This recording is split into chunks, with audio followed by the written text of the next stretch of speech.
namni bakka kanatti na argate isiniif ilma keessan illee ta'uu danda'a obboleessa illee ta'uu danda'a anaaf illee obboleessa kiyya tahaa ani Jibriil Adam Bariisoo naan jedhani saahibummaa kan nageeraa tokko nama walitti qabnu bara 2002 irraa haga ammaatitti waliin jirra jechuudha.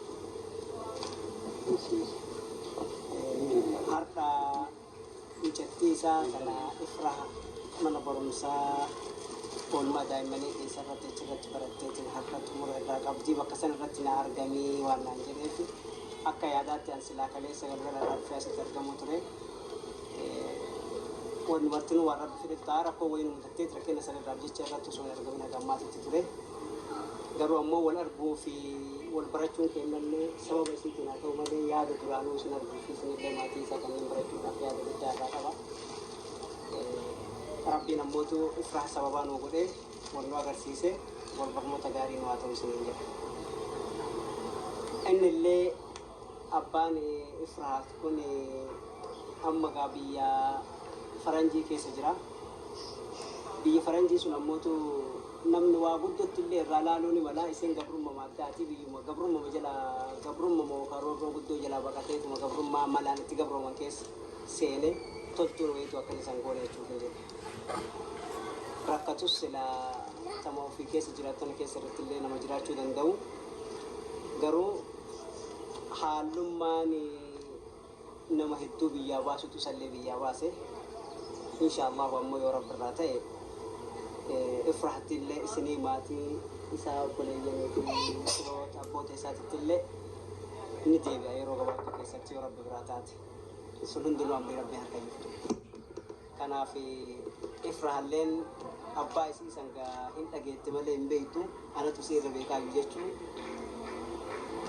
yoo rabbi irraa ta'e isinillee abbaa isii sanillee wal arguuf jiraatti. Dachii ammaa dhawwaqaadhu isaan keessa tetteennee akka nagaan taasifnu tanallee bal'innaanuu achi diigattee iyyuu baafannee rabbiin bal'inna guddoo iyyuu nu godheetu keessa baaneetu isallee waliinuu irratti argamne bal'innaan keessatti haasawuu iyyuu jiraanna jechuudha. Kanaaf yaanni guddoon inni nadhaamatellee akka bal'innaan waan silaa jiru maatiidhaan illee wal barannee waliin taphannu nuuf dhaamate waa hedduufuu ka haalli sunnuuf waa hin anjayneef isaafillee anaaf innu yoo qunnamtii qilleensa gubbaatii fi barreeffama kompiitaraatiin ta'e malee akka amma yookaan viidiyoo makanaanuu wal arguu nuta duraati akkuma maatii isaatii fi haarayaa anaafillee haarawaa jechuun. Kanaaf tanumarratti wal argeensa gaarii wal argeensa amma tanaa wal agarruutu nammootu tan bal'utti illee nu baaftee biyya teenya keessatti illee walitti nu fiddee wal nu agarsiiftu si haa ta'u jedhaani. Hawwii gara kan keetii san hin qabnu nuti martinuu Ifraallee hin qabdu. Ifraan jedhee maawwita Ifraa. Nu martinuu hawwii gara biyyaatti jirtu san deemuudhaa hin qabnu sun gabrummaa addaati. Gabrummaa addaa san hin feenuti. Rabbiin teennuma tana bilisa nu godhee nagaa walitti nu haa deebisu. Hiriyoota kan kee waliin jirtu sanillee ummanni sunneen biyyuma ofii san jaalataa. Rakkoon feetillee yoo keessa jiraatti isima san bal'utti rabbi nuuf jijjiiree bilisaan keessatti akka jiraannu ka jedhu sanuma hawwaa warri biyyeessuu waan akkasii naadhaame jedheeti irraatti dabarfadhu. Rabbiin ammallee isinillee bakka jirtan san keessa irratti illee gabrummaa san keessaa illee isin baase isinillee bilisaan gara biyya keessaniitti rabbi isin nama isin deebisu haa ta'u. Assalaamu alaikum warahmatullahi wabarakatuh.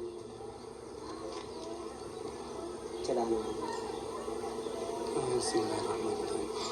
Anillee yaada bal'inaan guyyaa dubbanne ture. Tarii ammoo namni saahiban nama ofiisa yoo arge jedhu akka waan nama san argeetitti itti dhagahama gammachuunis akkasuma. Maaliif qilleensaan qawla garuu san saahiba sanii yoo nama sanii arginu akkuma namni sun bira jiru wal wajjin haasa'aa jirra bifa akkasiitti nutti mul'ataa jira. Kunillee ammoo alhamdulillah sababa Ifrahaan godheeti. Ifrahaa firrisaa tanaan daa'ima tana godhee iddoo kanatti rabbi firee irraa buusee isitti hamsee tanarraa akka mana barumsaa irraa itti gara barumsa mana idileetitti irraa dabrutti jirtu tana jalqaba tana keessatti wal qunnamtiin keenya rabbiin nammiin kanaa wal agarsiise fira kanaa illee amma walitti baane wal baranne jechuudha. Gammachuun kun ammoo kan ifaan firra isaanii isaa gammadan kan nutis isaa gamman nagaa keessa jiraatanii nagaan biyya bal'innaatti biyya ammoo ofiitti takalee keessatti dhalatanii keessatti jiraatan sanitti rabbi isaan haa deebisuu waan jedhu isaanii hawwina. Nama hundaayyuu achi jiran cufa isaaniitu akkuma asitti wal arginee waliin gammannu bal'inallee rakkinallee wal wajjin dabarsinu tana isaanis dhufanii nu keessaa qoodatan argatanii odoo waliin jiraatanii waan jedhu fa'a hawwina. Kanaaf rabbiin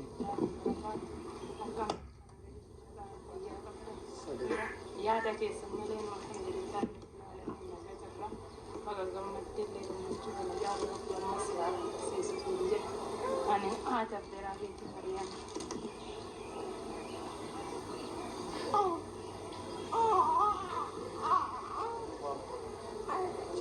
Ani sini kan Assalamualaikum warahmatullahi wabarakatuh. Jedha uummata as jiran sana buleeyyan kiyyaa hundaaniyyuu ani obboleettii Aminaan har'a guyyaa naxaa kun guyyaa gammachuuti. Kana caalaallee rabbiin isillee bakka tokkoon gahee kanaan bitiin eebbifamtee kana caalatti nama fagoollee kan waliin beeknellee kana caalatti akkasii wal barsiistu abdii qaba. Isinillee warri biyya alaa jirtan hunduu akka dhuftanii nu argitanii gammachuu keenya kana akka nu wal geennee xiqqoo sana irratti waliin gammanne waliin taphanne kanatti isinillee biyya keessanitti deebitanii akka uummata keenya kana hunda wajjin wal arginee bakka tokkotti wajjin taphannu abdii qaba. Assalaamu alaikum warahmatullahi wabarakatuh. amma isin yeroo tokko nu beeksisaa jiran nu guyyaa oolleessifne akkaataa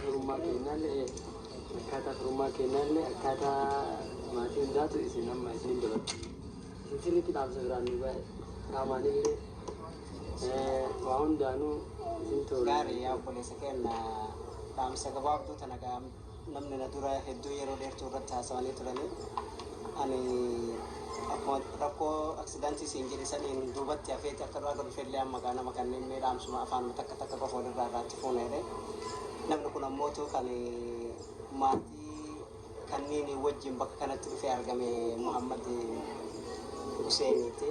Inni kun bakka bu'aa isaati. Bakka bu'aa isaa godhadhee asitti sirgattee waan si ajaa'ibu gaafa anaaf inni addaan baanu inni arginu isaa qaama nama taa'uu kana gahaa amma isatu maatii kana nama sadii kanneen mara hore ollaan illee bakka ijoolleen miidhagtiin teetiif obboleettiin illee jiranii wal bira wal moollaa jiranii isarraallee dhaamsa nagayaa irraa fudhadhu gara biraatiin anama waan dhaamsa guddoo asirratti sii dabarsu tokkollee hin qabu. Wanna maatiin guyyaa siif haasayaa walisan isuma irratti sii gammada. Tiyyallee ammootu haga amma mataa akka qabadhu tanarraa rabbi gaafa onna bal'ise bakka bal'oo keessa dhaabadhee sii haasayaa. Assalaamu alaikum warahmatullahi wabarakatuh. Yani dira isaanii fi silkinillee akka wal barre sanitti hadha rabbiin qaamaan waliin nu gahee sababa mijattii kanaati wal barre isillee rabbi umrii kee haa dheeressu isillee rabbiin umrii haa dheeressu inshaallah yoo rabbi jedhe qaamaan illee guyyaa wal barre dhufuu hin mala dhaamsi keenya kasii dabarsine har'a rabbi nu qarqaare oolmitti isii irra oolle inshaallah yeroo biraa bilbilaan irra wal garraa nageenyi sii dabarsine asirratti nagaa inshaallah yeroo biraallee sii bilbilee wal garra qaamaanis akka yoo rabbi fedhe.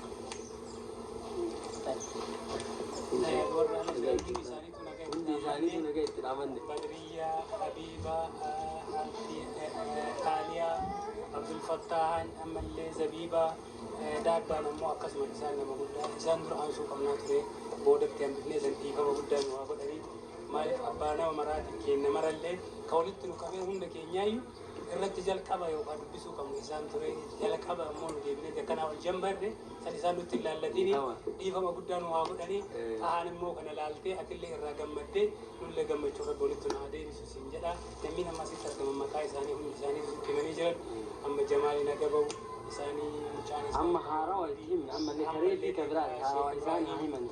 Ibrahim amma Tootim irraa dhufanii Kifraa kan ta'eetiin amma deebi'ee ammoo mucaan turennu Anan Muhammadin Tiyya obboleettii isaati Amina isaa Muhammadii inni Eliyaasi ilmi Eliyaas Maryama Ahmad Sayyoo harkaa qabdullee Fatraa ammallee deebi'ee Ahmadi Ahmad Muftaarii asii yoo deebitu ammoo ganallee qote fachi fatiha baatuun jirti, qamar jiranii, Eliyaas jiranii, Jamaal jiru as duuba kiyyallaa ta'an jiru. Kun hundi isaaniitu amma irraa hafee dhufe malee gowwoon akkasumaan achitti wal geennee wajjin haasofnee fi odoolillee haasofsiisin hedduun akka carraa ta'ee baanillee jiranii hedduu kuwwan immoo qamanatti agartillee hin beeyta. Sunillee warra bifitu wal agarraa wal agartanii amma immoo maal wanni walii hawwinu guddaa rabbi durii keellee taa'ee kennallee rabbi kaa'ee durii keenya dheeressee rabbi nagaa wal nu haadha kanuman siidhaamaa salaamu alaikum warahmatullahi wabarakatuh. Amma akkanumatti wanni yeroo tokkoon maati? Azoos maali?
Amsan singgung kenali berkam. Aku kali bisa ini jadi sesuatu yang jadi. Kenapa ini aku singgung berkam?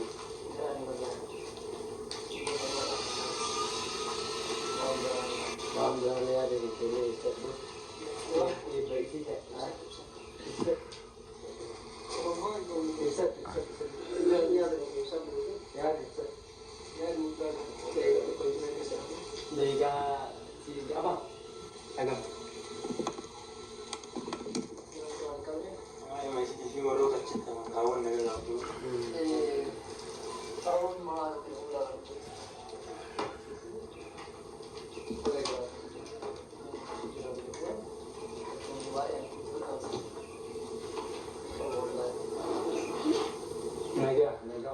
Nega isnaya sih. Isile evale dia rumah baru nak kena di berarti sampai. Jero. Asin jadi kan? Atau belajar. Ye? Akas nanti kan dia.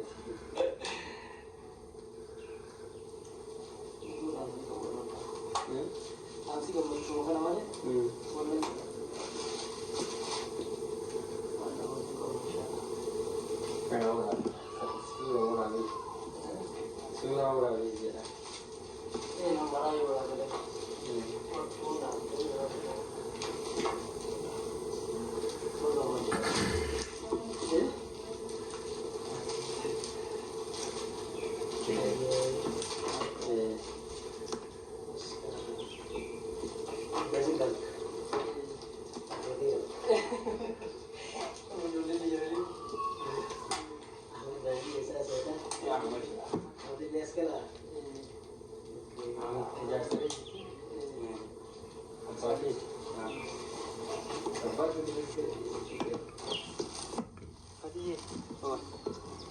Babi efam baga gamade sina ani aberan ku amin je me amma shi asduraf kayo abdu gon saketi me wana kama kamiti man bercu berbada kai bercu berbada jadi Quran wa kamu berbada amma isa jikka man karaje zariyat Quran arra wa zariyat karo jikka school amma dikejitte amma bams education decha kota to bams education da iso isi bercu berbada me wan berbad hunda kuno abaki riset amma kana dai kuno wan berbadu kana Quran arra kana berbada Usara kana berbada kata-kata kuno gitu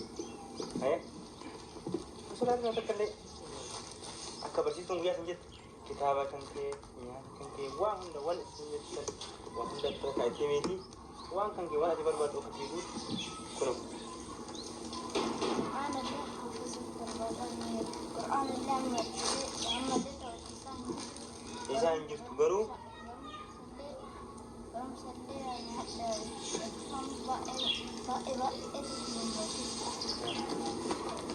قرآن جسامين وكر قرآن الرامي سورة التوحيد متعين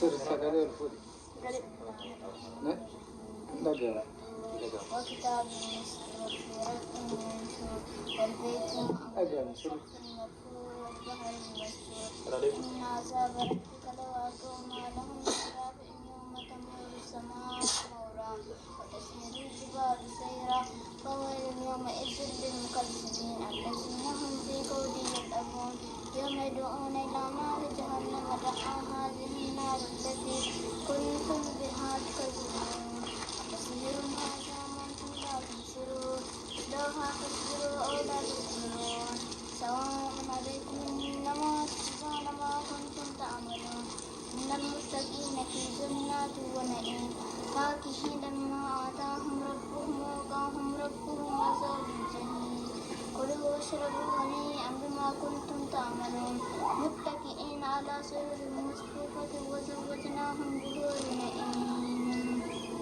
بحور نعيم والذين آمنوا واتبعتهم ذريتهم ألحقنا بهم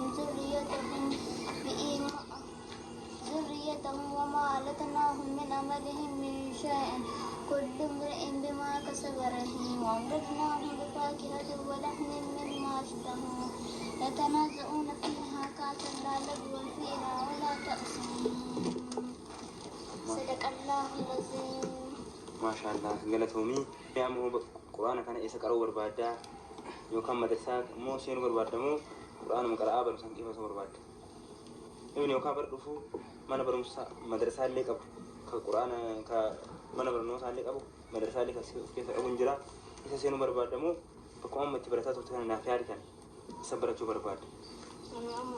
Kun amma itti barataa jiru. Quraana waa kan goote quraana. Quraana illee hin qarre. Galgala mana qaraata. Okay. Ala kanatti fakkaatu garuu assalaamu alaikum wa rahmatullahi wa barakatuh dhahaa gisneeru. Efraan jechaadha.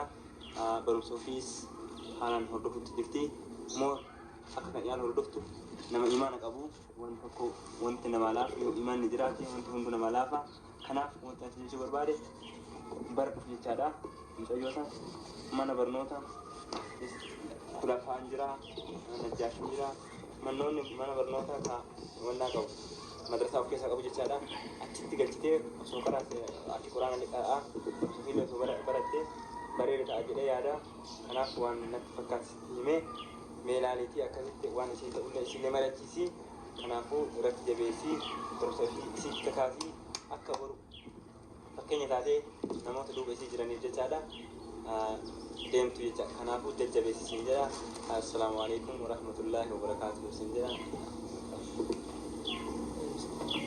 Assalamu alaikum warahmatullahi wabarakatuh.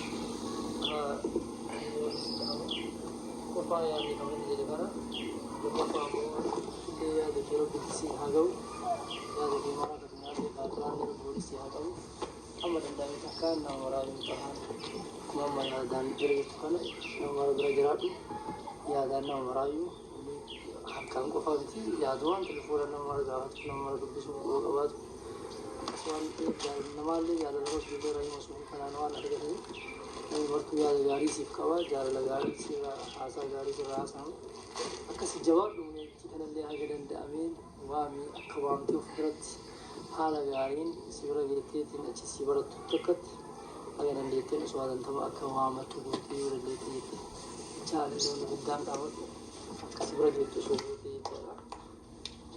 अस्सलाम वालेकुम व रहमतुल्लाहि